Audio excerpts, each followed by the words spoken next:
जय श्री राम, जय श्री महाकाल। साप्ताहिक मार्केट अपडेट में एक बार फिर आप सबका बहुत बहुत स्वागत है। और इस साप्ताहिक मार्केट अपडेट में काफ़ी कुछ चीज़ें वो बतानी है जो मार्केट में अगले 2-3 हफ्ते तक इनफैक्ट इम्पैक्ट कर सकती हैं। सबसे पहली चीज़, यूएस मार्केट लाइफ हाई पर है। और यूएस मार्केट अगर लाइफ हाई पर होते हैं तो लगता तो यही है कि अगला हफ्ता भी मोमेंटम ऊपर का ही रहेगा। बट क्या हमारे मार्केट ने उसको उस तरह से रिएक्ट किया? Answer is no.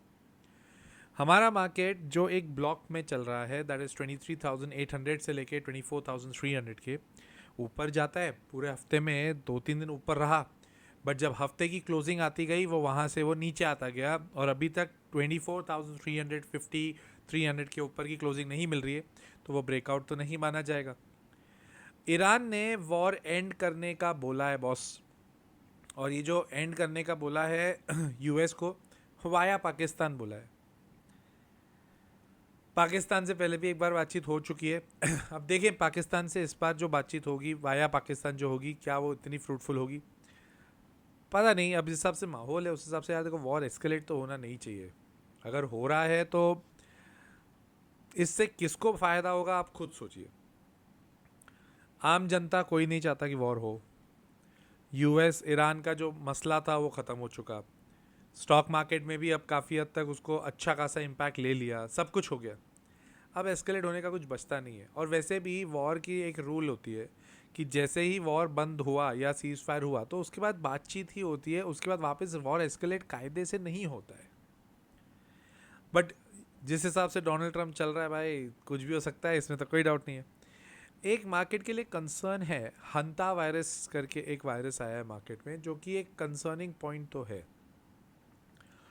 कुछ क्रूजेज में इसको पकड़ा गया है, देखा गया है।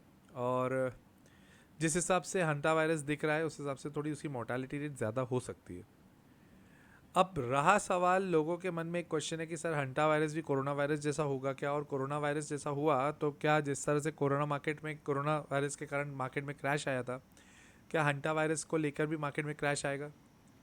आंसर इज, मैं यूजुअली नॉर्मली जब आपको देता हूँ आंसर तो बोलता हूँ हाँ शायद हो सकता है या कुछ ऐसा भी हो सकता है क्योंकि मार्केट है।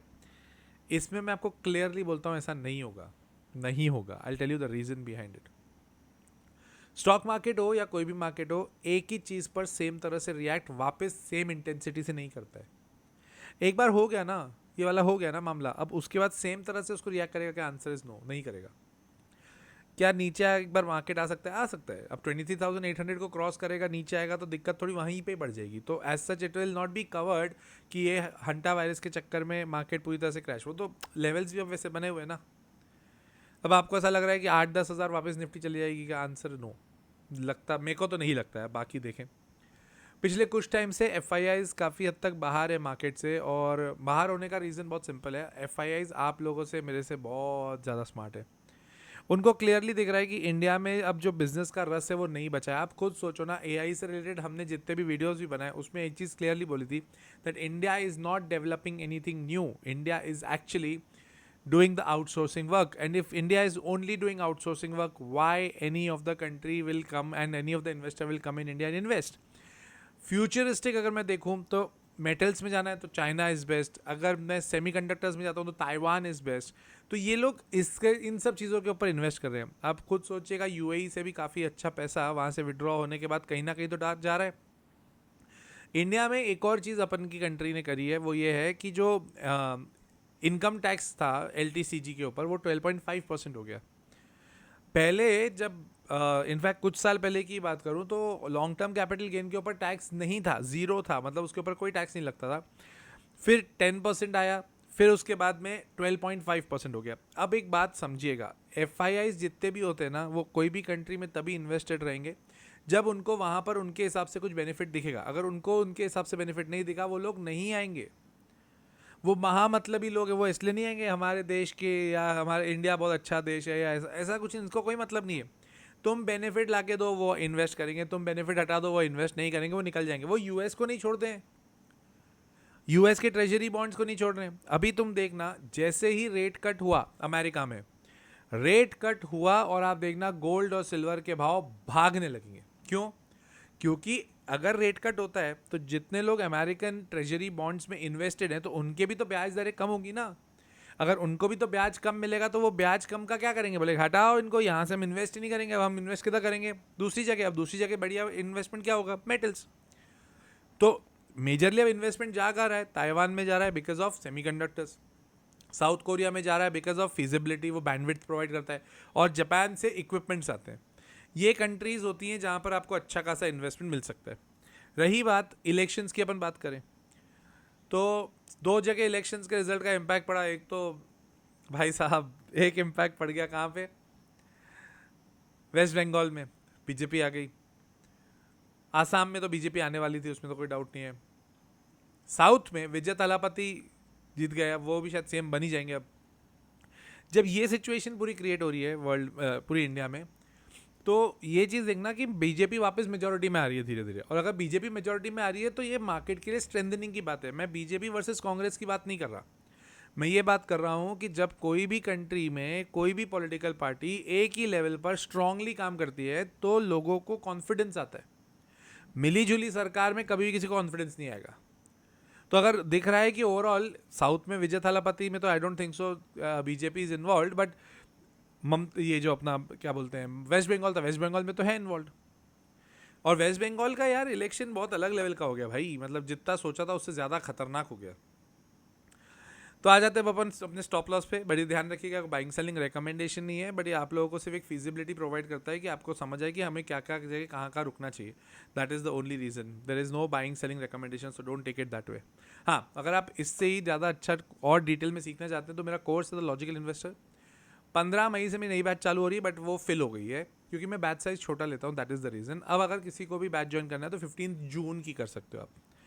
तो रजिस्ट्रेशन कराना है तो करा लीजिएगा। 9589233736 मेरा नंबर है, उस पर आप अपने आप को रजिस्टर करा सकते हो, राइट। तो चलिए आ जाते हैं अब अपन स्टॉप लॉसेस पे। सबसे पहला स्टॉप लॉस हम देखेंगे निफ्टी का। निफ्टी तो बहुत सिंपल सी बात है, 23,800 से लेके 24,300 ये एक ब्लॉक बना हुआ है। अगर ये ब्लॉक में निफ्टी चलती है तो वही ब्लॉक चलता रहेगा, अदरवाइज तो कोई दिक्कत की बात मेरे को बहुत ज़्यादा नहीं दिखती है।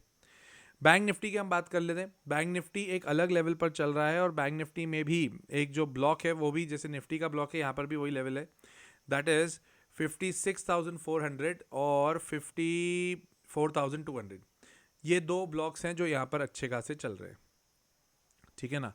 इसके अलावा अगर हम बात करें HDFC बैंक की, पहले रिलायंस की बात करते हैं। रिलायंस काफ़ी लोगों का क्वेश्चन भी था।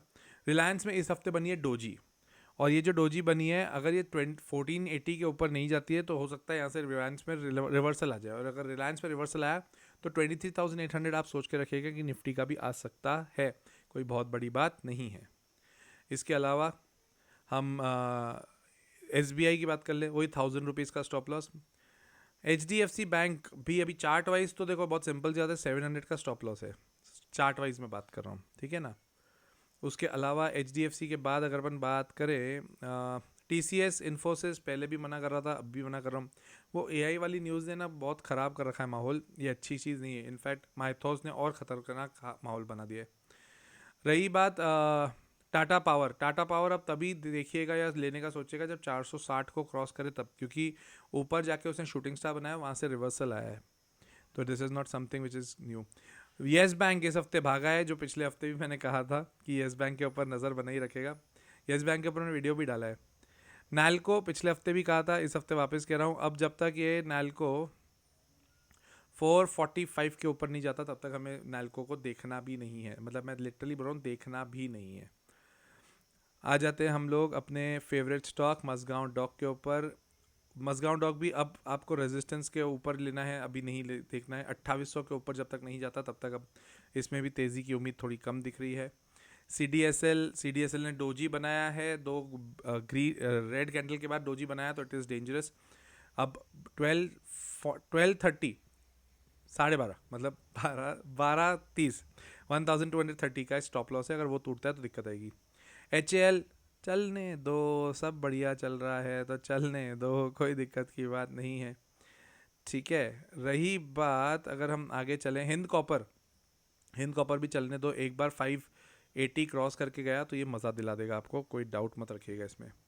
जियो फाइनेंशियल्स बहुत लोगों का क्वेश्चन था, अगेन अभी आपके पास स्टॉप लॉस 230 का, ये जो पहले भी था पिछले 2 हफ्ते से भी वही था। BEL चलने दो, कुछ भी दिमाग लगाने की ज़रूरत नहीं है। रही बात CG पावर, दौड़ने दो, कुछ भी दिमाग लगाने की ज़रूरत नहीं है, ठीक है। इसमें स्टॉप लॉस लगाते जाना। बट हाँ, GRSE में पिछले हफ्ते मैंने बोला था कि थोड़ा डर के रहिएगा, बट इस हफ्ते डरने की बात नहीं है। अब आपका स्टॉप लॉस हो जाएगा 2900 का, GRSE की मैं बात कर रहा हूँ। वारी एनर्जीज के ऊपर आ जाते हैं। वारी एनर्जीज चलने दो, 3100 का स्टॉप लॉस ही रहेगा उसका। और बहुत लोगों का क्वेश्चन BSE के ऊपर था, चलने दो, दौड़ने दो। अब इस पर आपको दिमाग लगाना है, 3800 का स्टॉप लॉस लगाना है बस, और कुछ भी नहीं। Overall market is not that much sluggish, but range में चल रहा है, तो रेंज इधर वेज जो भी टूटेगी हमें उसको ध्यान देना पड़ेगा। एज ऑफ नाउ यहाँ पर तो मेरे को कुछ ज़्यादा दिक्कत दिख नहीं रही। आपको क्या लगता है, कमेंट करके बताना कि क्या लगता है, मार्केट वापस लाइफ हाई के ऊपर जाएगा। मैं तो लेवल्स के हिसाब से ही देखता हूँ, तो जहाँ पे लेवल्स होता है उस हिसाब से दिमाग लगाता हूँ। बाकी आप अपने हिसाब से अपना डिसीजन खुद लीजिएगा। शेयर करिएगा अपने दोस्तों के साथ, और कमेंट करके बताइए कौन सी कंपनी पे डिटेल वीडियो चाहिए, मैं बनाऊंगा, और जैसे बना पे ही जा रहा हूँ। और हाँ, और अगर आपको एक्सक्लूसिव कंटेंट मेरा देखना है तो ज्वाइन का बटन है इसके नीचे, वो दबा दीजिए। उसमें मैं कंटिन्यूस बेसिस पे 5, 7, 8, 9 कंपनीज एक वीडियोज़ में डाल के आपको भरपूर कंटेंट दे रहा हूँ। तो ध्यान रखिएगा, मिलता हूँ मैं अगले वीडियो में। टिल देन, जय श्री राम, जय श्री महाकाल।